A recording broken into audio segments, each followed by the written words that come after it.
ಜೀ ಕನ್ನಡದ ಜನಪ್ರಿಯ ಧಾರಾವಾಹಿಗಳಲ್ಲಿ ಲಕ್ಷ್ಮೀ ನಿವಾಸ ಕೂಡ ಒಂದು. ಆರಂಭದಿಂದಲೂ ಟಿಆರ್ಪಿ ರೇಸ್ನಲ್ಲೂ ಮುಂದಿದೆ. ಲಕ್ಷ್ಮೀ ನಿವಾಸ ಸೀರಿಯಲ್ ಸ್ಟೋರಿ ಚೆನ್ನಾಗಿ ಮೂಡಿ ಬಂದರೂ ಸೀರಿಯಲ್ ಟೀಮ್ ಮಧ್ಯೆ ಎಲ್ಲವೂ ಸರಿ ಇಲ್ವಾ ಅನ್ನೋ ಪ್ರಶ್ನೆ ವೀಕ್ಷಕರನ್ನ ಕಾಡ್ತಾನೆ ಇದೆ. ಈಗಾಗಲೇ ಕೆಲ ನಟ ನಟಿಯರು ಸೀರಿಯಲ್ಗೆ ಗುಡ್ ಬೈ ಹೇಳಿದ್ದಾರೆ. ಆ ಪಾತ್ರಗಳಿಗೆ ಹೊಸ ಕಲಾವಿದರ ಎಂಟ್ರಿ ಕೂಡ ಆಗಿದೆ. ಆದ್ರೀಗ ಲಕ್ಷ್ಮೀ ನಿವಾಸದ ಬಗ್ಗೆ ಹಿರಿಯ ನಟಿ ಅಂಜಲಿ ಸುಧಾಕರ್ ಬಹಿರಂಗವಾಗಿ ಅಸಮಾಧಾನ ಹೊರಹಾಕಿದ್ದಾರೆ. ಹಾಗಾದ್ರೆ ನಿಜಕ್ಕೂ ಸೀರಿಯಲ್ ಸೆಟ್ನಲ್ಲಿ ಏನಾಗ್ತಾ ಇದೆ? ನಟಿ ಸಿಟ್ಟಾಗಿದ್ದು ಯಾಕೆ? ನಟಿ ಅಂಜಲಿ ಕೂಡ ಸೀರಿಯಲ್ಗೆ ಗುಡ್ ಬೈ ಹೇಳ್ತಾರಾ? ಈ ಬಗ್ಗೆ ಹೇಳ್ತೀನಿ. ನಾನು ಶ್ವೇತಾ. ನೀವು ಸುದ್ದಿ ಅನ್ನದ ಸಬ್ಸ್ಕ್ರೈಬರ್ ಆಗೋದಕ್ಕೆ ಮರಿಬೇಡಿ. ಲಕ್ಷ್ಮೀ ನಿವಾಸ ಸೀರಿಯಲ್ ಸ್ಟೋರಿ ಈಗ ರೋಚಕ ಘಟ್ಟ ತಲುಪಿದೆ. ಆದ್ರೆ ಈ ಸೀರಿಯಲ್ ಟೀಮ್ ಮಧ್ಯೆ ಎಲ್ಲವೂ ಸರಿಯಿಲ್ಲ ಅನ್ನೋ ವಿಚಾರ ಪದೇ ಪದೇ ಮುನ್ನೆಲೆಗೆ ಬರ್ತಾ ಇದೆ. ಒಬ್ಬರಾದ ಮೇಲೆ ಒಬ್ರು ಸೀರಿಯಲ್ಗೆ ವಿದಾಯ ಹೇಳ್ತಿದ್ದಾರೆ. ಈಗಾಗಲೇ ನಟಿ ಶ್ವೇತಾ ಲಕ್ಷ್ಮಿ ಪಾತ್ರಕ್ಕೆ ಗುಡ್ ಬೈ ಹೇಳಿದ್ರು. ಅದಾದ್ಮೇಲೆ ತನು ಪಾತ್ರಧಾರಿ ನಟಿ ಯುಕ್ತಾ, ವಿಶ್ವ ಪಾತ್ರಧಾರಿ ಭವಿಷ್ ಗೌಡ ಕೂಡ ಸೀರಿಯಲ್ನಿಂದ ಹೊರ ನಡೆದಿದ್ದಾರೆ. ಈ ಬೆನ್ನಲ್ಲೇ ಮತ್ತೊಬ್ಬ ನಟಿ ಸೀರಿಯಲ್ನಿಂದ ಹೊರ ಬರ್ತಾರಾ ಅನ್ನೋ ಅನುಮಾನ ಸೀರಿಯಲ್ ಪ್ರೇಮಿಗಳನ್ನ ಕಾಡ್ತಾ ಇದೆ.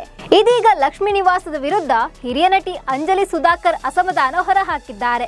ಯಾವುದೋ ಪಾತ್ರವನ್ನ ಮೇಲೆತ್ತಲು ತಮ್ಮನ್ನ ವಿಲನ್ ಆಗಿ ಮಾಡ್ತಿದ್ದಾರೆ ಅಂತ ಕಿಡಿಕಾರಿದ್ದಾರೆ.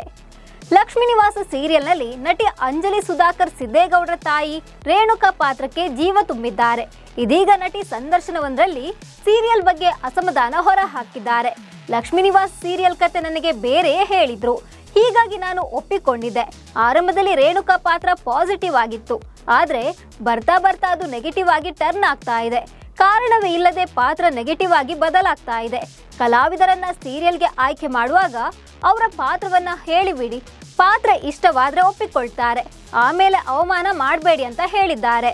ಇನ್ನು ಲಕ್ಷ್ಮೀ ನಿವಾಸ ಸೀರಿಯಲ್ ಟೀಮ್ನಲ್ಲಿ ಕೆಲ ಮನಸ್ತಾಪ ಇದೆ ಎಂಬ ವಿಚಾರ ಕೆಲ ಸಮಯದ ಹಿಂದೆ ಸುದ್ದಿಯಾಗಿತ್ತು. ಇದೀಗ ನಟಿ ಅಂಜಲಿ ಈ ಬಗ್ಗೆಯೂ ಮಾತನಾಡಿದ್ದಾರೆ. ಕೆಲ ಸಮಯದ ಹಿಂದೆ ಪ್ರೊಡ್ಯೂಸರ್ ಹಾಗೂ ಆರ್ಟಿಸ್ಟ್ಗಳ ಮಧ್ಯೆ ಪೇಮೆಂಟ್ ವಿಚಾರಕ್ಕೆ ಜಗಳ ನಡೆದಿತ್ತು.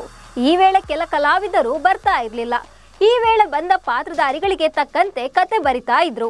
ಆ ಮನೆಯ ಪಾತ್ರಧಾರಿಗಳು ಸಿಕ್ಕಿಲ್ಲ ಅಂದ್ರೆ ಈ ಮನೆಯ ಪಾತ್ರಗಳ ಮೇಲೆ ಕತೆ ಬರೆದು ಬಿಡ್ತಾರೆ. ಇದರಿಂದಾಗಿ ಇನ್ನೊಂದು ಪಾತ್ರಕ್ಕೆ ಏಟು ಬೀಳುತ್ತೆ, ಅವಮಾನ ಆಗುತ್ತೆ. ಇದು ಪಾತ್ರಧಾರಿಗಳಿಗೆ ಸೂಟ್ ಆಗುತ್ತಾ ಇಲ್ವಾ ಅನ್ನೋದನ್ನ ಕೂಡ ಯೋಚನೆಯೇ ಮಾಡಲ್ಲ. ಸೀರಿಯಲ್ನಲ್ಲಿ ಯಾರೋ ಒಂದಷ್ಟು ಜನ ಇಲ್ಲ ಎಂಬ ಕಾರಣಕ್ಕೆ ಪಾಸಿಟಿವ್ ಪಾತ್ರ ಇದ್ರೂ ನೆಗೆಟಿವ್ ಆಂಗಲ್ ಕೊಟ್ಟು ಬರೆದುಕೊಂಡು ಹೋಗ್ತಾರೆ. ಹೀಗಾಗಿ ಸೀರಿಯಲ್ ಟೀಮ್ ಮಧ್ಯೆ ಪ್ರತಿ ಬಾರಿ ವೈಮನಸ್ಸು, ವಾದ ವಿವಾದ ನಡೆದುಕೊಂಡು ಹೋಗ್ತಾನೆ ಇದೆ.